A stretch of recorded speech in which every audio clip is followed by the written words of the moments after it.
The WNBA is so important. This is nothing but that sports talk. We still celebrating Women's History Month, and who better to celebrate it with than Growing Our Games founder, Chiene Joy Jones. Welcome to the show. Thank you, Rafiq. I'm really happy to be here. Yeah, and I'm happy to have you here too. So why don't you talk a little bit about your brand and Grow Our Game? Sure. So I'm actually the founder for the not-for-profit Grow Our Game. And our mission is to empower young girls to become fierce, amazing leaders through passion, confidence, and sisterhood, right? All while learning the game of basketball. It was a need within not only just the communities that I was living in, but also just the entire New York City girls basketball ecosystem. There was a really big lacking of girls basketball programming for young girls. And so I saw that there was a need, but more so than anything else, the importance of just building out more of what I think could end up becoming something really, really special here in New York City, especially again in the girls basketball world. So it's been a really big and amazing honor to really be kind of like this person that's been really pushing the agenda for young girls and sports participation and a lot more opportunities for them. Okay, so why don't you talk a little bit about how you got into basketball yourself? Oh, so I actually got into basketball myself through my best friend, Yvette Battle, Dr. Yvette Battle is a very successful dentist now over in the South Side of Chicago. Interestingly enough, we both were raised in Queens, and she convinced me to go to a basketball tryout back when we were in, I believe this was like the fourth grade. And so we ended up going and we ended up making the team. I ended up falling in love with the game, but more so not even the game, but really the camaraderie and the sisterhood that came with being able to, be a part of a team and being a part of a sisterhood. It was something that was just truly fascinating to me, but really important for my own, childhood experience. So I'm really, really grateful for that. But that's really how I got involved into the game. It wasn't necessarily myself. It was more so my best friend convinced me to go to basketball tryouts. When you was watching basketball growing up, like what are some of the top players in the WNBA that you always admire watching from the beginning to up until this point? So I'll be giving a little bit more away about my age if I said too much, but I will say 97 was when the WNBA had their kind of like inauguration celebration, first year ever. Obviously, there was a league right before that, but it kind of dissolved. And again, with kind of the introduction of the WNBA, being a native New Yorker, Teresa Weatherspoon was my number one. And then again, as I continued getting older, Shamika Holslaw most definitely was number two. And I say that because, again, Teresa Weatherspoon was the heart and soul of the New York Liberty at that time. And again, as being a Queens native and a Queens product, being able to see Shamika Holslaw come up and also become so dominant within the University of Tennessee. This was, again, before UConn was kind of the dominant piece, right? If folks don't know, do your research, Pat Summitt and the University of Tennessee were the top dogs during those late 90s. Yeah, trust me. Lots of people know Pat Summitt was one of the most phenomenal coaches in women's basketball up until Candace Parker days. Big rest her soul, as I mentioned. Absolutely. Last episode. And you had to give credit because she coached a lot of top talents in the WNBA today. It wasn't just, not all of them just came from UConn. Tennessee, they produced good talent as well. And what do you know? You actually got a chance to see how far they can go in the March Madness tournament this year. Because Tennessee, don't sleep on them. Don't sleep on them big time. But yeah, moving around along, like what always motivates you to not just be a basketball player, but an advocate and a head coach of basketball? For myself, you mean? Yes. So there was actually a Nike commercial that came out about 2 years ago, and I really was able to share that information candidly, right, in the commercial. And it really was because I came up around a lot of strong women coaches, right? It's very rare that this experience actually happens. And so I think, again, it truly is God's testimony for that happening for me. And so I had my first ever CYO basketball coach was a woman. My first ever AAU coach was a woman. My first ever high school coach was a woman. And then ultimately my decision to play at New York University was to be underneath a strong woman, Janice Quinn, who was the head coach at the time. So again, if you see it, you can be it, right? And representation matters. We hear about all of these different kind of quotes and tag phrases. And again, for me, it was definitely something that became a true reality. It was something that I definitely wanted to do. And I think I was really good at it. So, that's really why I got into coaching. What level of basketball do you feel that you were mostly challenged? So again, coaching at NYU for 4 years, coaching on the AAU level, coaching in like the super now grassroots level. I think that honestly, all three have been very challenging. There's been a really important part from my professional, or at least my continued professional growth, of continuing to be better each and every year. And so I actually go to a number of clinics. I actually learn a lot. I take a lot of notes from when I watch shows or, podcasts, or most definitely games. I steal plays all the time when I watch basketball, no matter what level it's at, right? And so I think, again, for me, it's just continuing to have that desire to want to be better, right? And to want to show up better than I was at the last workout, the last practice, the last game. So that's kind of just me. And I really wish a lot more coaches had that type of desire. You see it more on the college level, because the more you're involved in that type of process, the more you become, an attractive candidate for that next position. But when we're not talking about anything that involves a direct monetary transaction, how involved are you in wanting to get better, right? Especially with your professional development as a grassroots coach, right? And so I think, again, many of us should feel that responsibility, right, of wanting to get better than what we were the day before, similar to how we have that expectation for our own players. And look at you now, all that stuff you just mentioned, you're able to teach young children how to learn the same type of skills that you and many other basketball talents that we grew up watching have learned through our entire basketball lives. Yeah. I mean, it's important. And I also think, again, to be involved in the basketball world, it gives you a small fingerprint, right, on that child's trajectory of their life, and knowing just how influential basketball is. It truly will change your life for the better, given the right type of experience. And so that's why we're trying to keep things very, very positive, but also very, very informative. And again, having this responsibility as a coach to continue to be better than we were before. Exactly. And I understand that you used to go to a lot of basketball courts, whether it's the arenas or the street ball courts like Gersh Park. Like, what are some of your favorite basketball courts that you always enjoy going to watch a basketball game?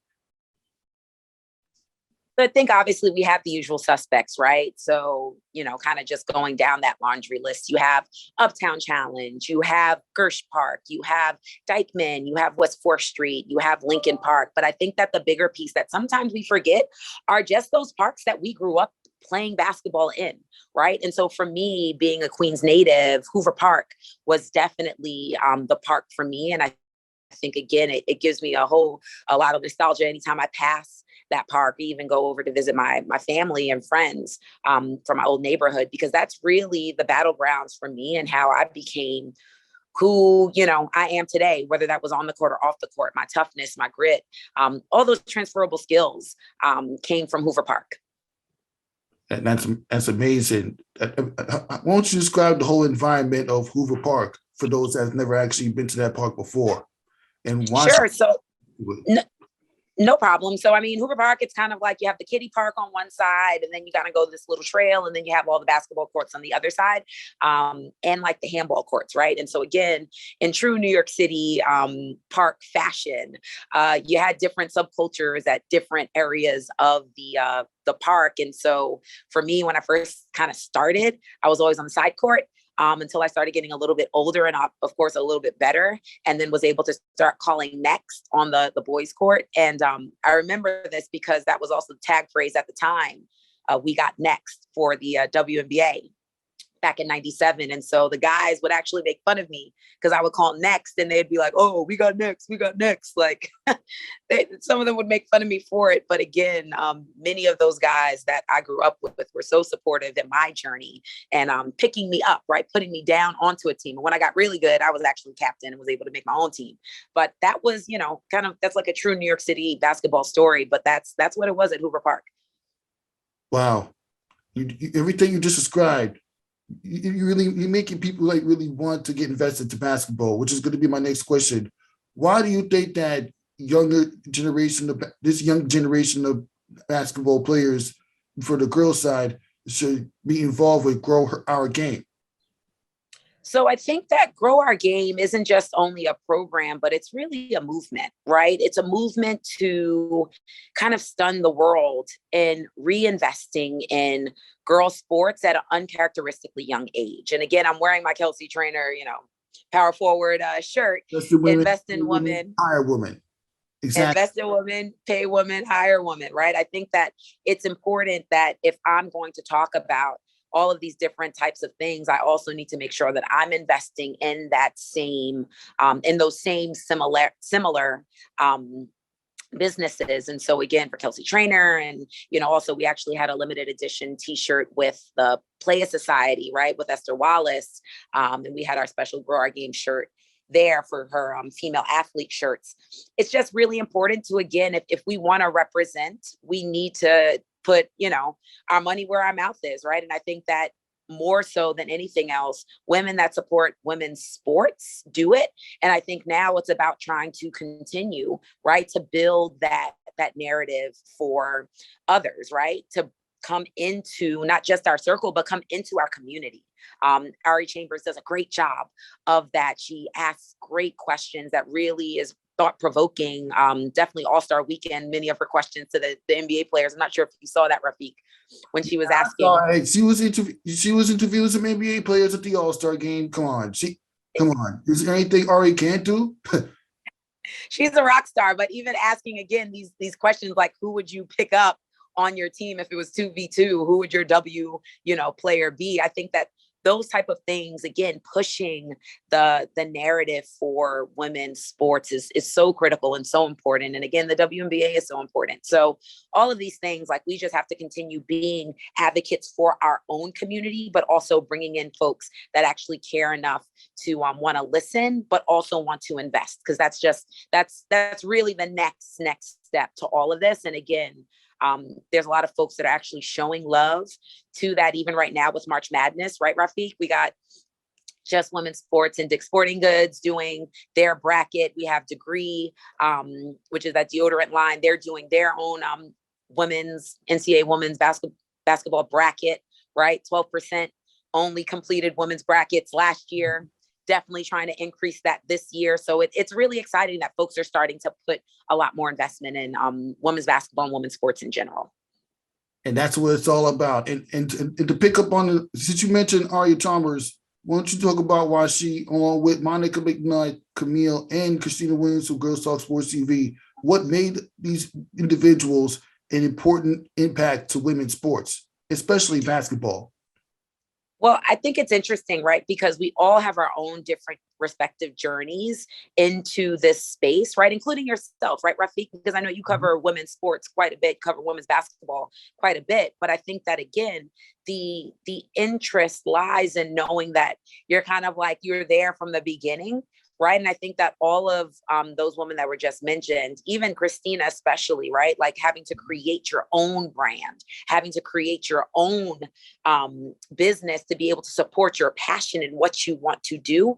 I think that's so inspiring. And again, Camille with Women's Slam, and obviously Ari with Highlight Her, right? I think that all of those things are amazing. And then, of course, Monica McNutt being a former player, and then all of a sudden getting into broadcasting and really blowing up in the way that she is. It's so great to be able to kind of like cheer our sisters on from the side, but also to be able to, again, give props when needed, which is, I think, is really important. So again, flowers to those that were mentioned, Camille and Monica and Ari and Khristina, because they are amazing people and definitely women that I look up to in this women's sports space. And I was very fortunate to actually see Camille do some serious work for WSLAM when she covered the first high school girls league at Gersh Park, which is going to be my next question. Like when you look back, and this is actually where we first met. When you look back at the first league season of high school girls basketball at Gersh Park, like what did you enjoy most about throughout that summer? Oh my God, I absolutely love the fact that the entire crew, including, the league commissioner, Damian Pitts, DP Pitts, was able and willing to have an open mind when it came to bringing in high school girls into that space, right? I think that it's, again, a space that needs to be nurtured and cared and supported. And so for DP, when, we were talking about this thought about bringing high school girls into Gersh, it was kind of like my dream to be able to be a part of that. And so again, to find some partners that would be down for that cause, right? Again, the first year for most is just really not easy. It was not easy for us last summer, but again, it was so successful for it to be its first year, and really, really looking forward to the teams and to the young women that are going to be playing in it this year. And again, the continued stories that they will pave their way for as they continue on to and through college. Exactly. And to continue the conversation, we want all these girls ball out at Gersh Park. I remember when I was like a few seasons back, and this was before the COVID hit, not just having Gersh Park games you played at the park itself. You have Gersh games being played at other parks in New York City, like Rucker Park, Dykeman Park. Like it's literally Gersh Park taking on the entire city. I mean, what do you think the league has to do in order to get back to that type of Gersh Park league that we were accustomed to see growing up, when you're not just having it in Gersh Park, but you're having it in like other basketball courts in Rucker Park, Dykeman, and all the West 4th Street, Tri-State, like having Gersh Park play against teams from the other parks I just mentioned. Oh, you're talking about New York versus New York, Rafiq? Yes. Oh, okay. Yeah. I mean, New York versus New York was a really, really amazing and dope concept. Hopefully they'll be bringing it back again this coming summer. I don't know the full metamorphosis of that particular event, but what I do know is that it's a really successful one that a lot of kids from the community come out and support. A lot of, families and parents come out and to support. And again, for the kids, they love it. So I think that being able to, again, have the different teams throughout the city kind of partner up and create their own sub teams, right, to play against each other. I thought it was a brilliant and genius idea. And so again, we'll see what the future lies in that. And I think that that's up to Nike NYC to figure out, and also the stakeholders that were part of, obviously, its inception. And so again, big props to all of them that were a big part of that, because it was definitely a huge event that many folks were looking forward to, not only just participating in if you were a player, but most definitely being able to watch and to see, right? The excitement of those games, amazing, with the electric fans and, obviously the music playing, DJ, and just the atmosphere alone, just completely magical. So I'm definitely looking forward to that this coming summer. Yeah, I'm looking forward to that too. And to get back to the conversation, talking about these 4 individuals that I mentioned earlier episode, I mean, I've had Monica McNutt on the show once. I've had Khristina Williams a couple of times, Ari Bell on the show, Camille Bell on the show. They doing so much amazing things, and they inspired me to cover WNBA from the coming home up until this point. And I'm actually glad that the WNBA draft is coming back in person at Spring Studios. Like, what do you mind with the idea of the WNBA draft being back in person for the first time in 2 years? I think it's a sigh of relief, right? I think that everyone's been waiting for some, symbols of normalcy. And while we're not ever going to return back to where we were at pre-March 2020, right? I think that some of these events and things that are actually happening now are just really, positive signs for just the basketball culture as a whole, right? I think that, again, there was a lot of things that were missed over the last 2 years, but it seems like we're getting into a better space where, folks are starting to understand a little bit more of COVID-19, but more so than anything else, are starting to be able to feel a lot more confident in doing things that they regularly, had done pre-March 2020. So that's exciting that they're having it there. I think there's going to be a lot of there's going to be a lot of surprises, I feel like, in the draft. I don't think that, again, everyone kind of has their own projections for 1 to 10. But I think that, again, for the WNBA draft this year, especially, it's going to be some interesting newbies and additions to kind of disrupting what that typical draft projection is. Exactly, especially when you get to have girls like Brian Howard and Naismith Smith from Oregon. You have so much talent coming out of there this year. Last year, New York Liberty managed to get Michaela Onyenwere, who was Rookie of the Year, and I did manage to witness her drop 29 on the Atlanta Dream. Of course, it was my first WNBA game, and he didn't really get the win, but it should be very interesting to see what we're going to pick up in this year's draft. Absolutely. I think the draft is going to be great. And I think, again, it's probably going to have some of the highest ratings it's ever had. And that also shows, not only the importance of women's basketball, but the importance of viewership, right? And fans, and how this space continues to just keep growing and growing, right? Whether it's record numbers for women's softball, women's volleyball, women's soccer even, but definitely for the WNBA. It's a really exciting time that's coming. Exactly. Now, I want to touch up on your involvement with the Junior Knicks. What do you love about being involved with the Junior Knicks, and what makes them and Grow Our Game a very huge success story in basketball culture? Sure. So for those that don't know, 2 years ago, I was actually named the Junior Knicks Coach of the Year, and then continued on to actually being selected as a finalist for Junior NBA Coach of the Year. And so I think that with that gave a lot more visibility to the brands, but I also think more so than anything else, especially this past year, literally the last few months, the Junior Knicks have really been stepping it up to be a lot more inclusive, right? Obviously, we know the New York Knicks is a male team, right, that doesn't have a sister WNBA program anymore. That's with the Brooklyn Nets right now. But again, the Junior Knicks has done a really good job this past year of just showing the importance of partnership for just the community, right? And the community is not only just supporting the boys, it's also providing really safe and fun-filled environments for girls. And so they've been doing a great job with that.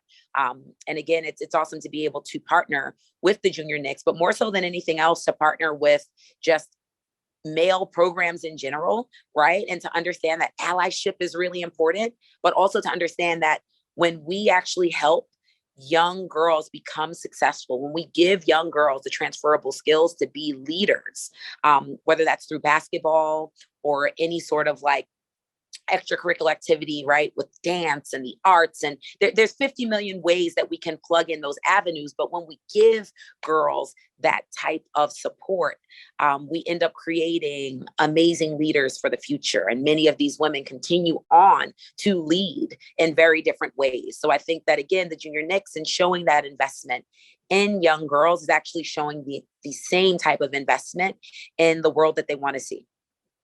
Exactly, and I watched footage of some of the stuff you did for the Junior Knicks. I mean, you had the Junior Knicks go to the Madison Square Garden with Monica McNutt being the motivational speaker to these young girls. I mean, come on, that's a former Georgetown Hoya right there.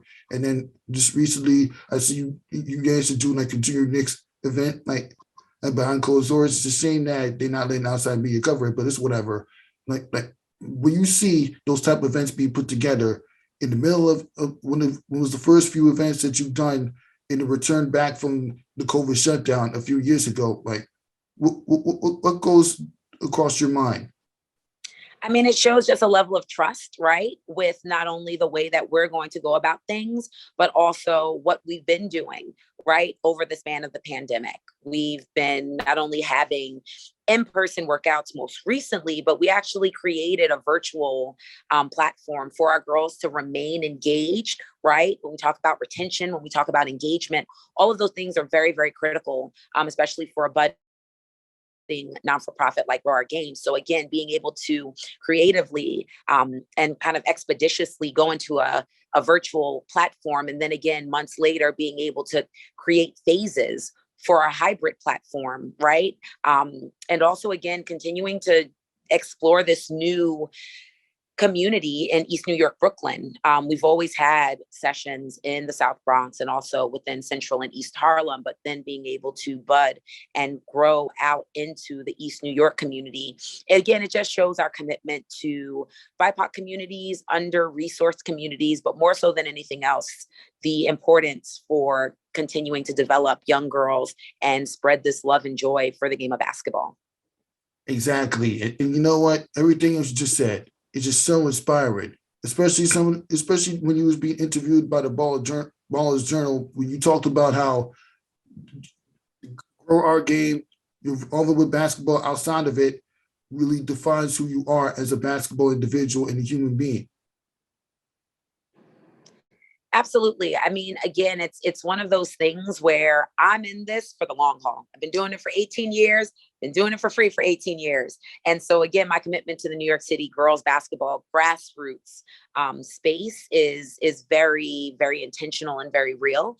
And I think that again, this opportunity of continuing to thread the needle with this new venture and Grow Our Game, and being again brave enough and bold enough to look at the younger group of girls that have no clue about how to dribble a basketball and actually developing them is something really special that we're doing. And again, we're committed to it. So I think that the bigger piece is making sure that we're finding corporate sponsors and potential, partners to support, right? And show their support, not only in women's basketball and girls basketball, but again, this investment in the future leaders of tomorrow. So it's really been such an honor, and shout out to Erin and Laura over at the Ballers Journal for doing such an amazing job of, again, amplifying our work. Erin was actually one of the first few people that I allowed inside our gym space to photo some of our girls. Again, we had about 5 girls initially because we wanted to see spacing, mask wearing, how that would actually work. And so with those 5 young girls and families, Erin actually was able to get a lot of footage, right? And took a lot of footage of us in that process. And so again, big shout out to Erin and, the Ballers Journal. Yeah, I know she's being a diehard Kansas Jayhawk fan. I know she can't wait for both the girls and guys to at least get through a couple rounds in this year's March Madness tournament, which is where I'm going to get to the next question. Like, growing up, as you watch March Madness in women's side, what is your greatest memories? I think you can hear me, right? Yes. Okay, so March Madness, greatest memories. Oh my God, there's so many, but I think that the bigger piece is, and some folks might say this and some folks might not, but outside from watching it, it was at the very, very last game, right? In that championship game, and being able to hear One Shining Moment, right? I think that song is really not only the testimony for the entire season, but also all of the clips that are shown. It really gives a huge snapshot into what the tournament was. And again, some of the highs and some of the lows and some of the amazing moments and some of the sad moments. It really is an amazing time for me. So I always love March Madness, because outside from like the madness, right, of the tournament, being able to hear One Shining Moment is definitely one of those things that like just makes you know that, the college season is now at an end, but being able to see the highlights, it's pretty amazing. Exactly. One Shining Moment really highlights everything. Rest in peace to Luther Vandross. He did an amazing job creating that song for the men's side.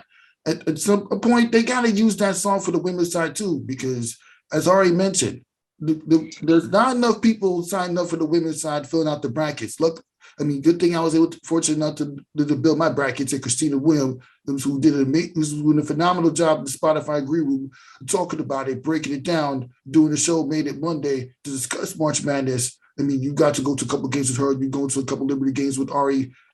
Like these individuals, it's just so inspiring, and being able to sit down and discuss March Madness. But while we're on the subject, like, which team do you predict will make it out this year? All the way out, like Yes. to win it all. Mm-hmm. I mean, we know South Carolina is pretty special. Leah Boston is really special. You know, I really am rooting though for so many other teams, only because one, I have a bunch of girls that are playing in the tournament right now, right? Girls that I've coached in years past. Many of them are playing in the tournament right now. And so, you know, when that first round tips off, it's like, I'm rooting for them. I want them to have that level of success, but I also know just how hard it is to get to the NCAA tournament, right? And more so than anything else, just how hard it is to continue to advance every single round, right? But you know, if I had to bet on it, which I'm not a gambling person, but if I had to bet on it, I would say University of South Carolina. I'm not even surprised. I mean, a lot of people putting the money on South Carolina. And to me, the only tough competition they have is that girl, Caitlin Clark. I mean, I know whatever you had time to actually jump on a TV screen and watch women's college basketball, you've seen that girl ball out. And we also watch Naismith Smith, Oregon. We talk about Stanford, the defending champions. Of course, UConn, they kind of stumbled a little bit, not too much. I mean, something a little bit with Paige Becker's being out for 2 months and AZ Flood getting adjusted. But it's all a matter of how good UConn is. We know they can win games, but when games are close, that's when it kind of hits you with the fact that it's not going to be easy to win a game. And as we saw last year when they got taken out by Arizona, led by Eric McDonald. And anything can happen in March Madness. We just saw anything can happen. The first became the first HBCU school to get a win during this March Madness tournament, and we've only played 2 games. Yeah, it's pretty amazing. Talk about Howard, right? Mm-hmm. Yeah, no, it's been amazing so far. And again, I actually experienced that when I played at NYU for, again, the Division III national championship, trying to get into the tournament. We were actually snubbed because they reduced the number. So it's amazing to be able to see that the NCAA for the Division I women's tournament was able to increase the number from that traditional 64, right? To give those other 4 teams an opportunity to kind of get those 2. But anyways, all that to say though, I think that, you know, March Madness is going to be really special this year. It's special every single year. Whoever shows up, right? It doesn't even matter what's like on paper, right? Whoever's on paper, it means nothing in March Madness. I think that the bigger piece is who's going to show up, who's going to show out, who's going to close out the game. That's going to be the person that's going to win. That's going to be the team that's going to win. And again, really hoping that one shining moment is played for the end of the women's NCAA championship game, because obviously they rebranded March Madness this year. So hopefully they're going to be including one shining moment in the conversation. And that's what it's all about. And you know what? And we go continue to have this conversation in women's basketball, not just on the court, but off the court in later episodes. As I close out this episode, Nothing But That Sports, so thank you so much, Chiene Jones, for stopping by and describing Grow Our Game. And I know once people watch this interview, all the young girls, they're going to want to be involved, or the parents going to want to get their daughters involved, because you got to start basketball somewhere. You can start on your own, like with that little kid that came out watching Khristina Williams' interview with the players of the New York Liberty. She just literally went to her court and started hooping. Or like you got Pepper Pursley, who's not only killing everything as a journalist, being like broadcasting an NBA playoff game, but she's also dribbling the hoops as well. Shout out to Pepper, actually. Yes, yes, yes. Big shout out to Pepper. She was actually one of our girls that came in during the start when we were beginning in-person workout. So, definitely shout out to Pepper Pursley, who's an amazing journalist and only continuing to get better. But also, doing her thing on the basketball court too. Exactly. And I can't wait to see more work from her and many other girls and women in this world. And thank you for stopping by, Chiene Joy Jones, for another episode, Nothing But That Sports Talk. And to all the balls out there, get your head in the game. Rafiq, thank you. Mm-hmm.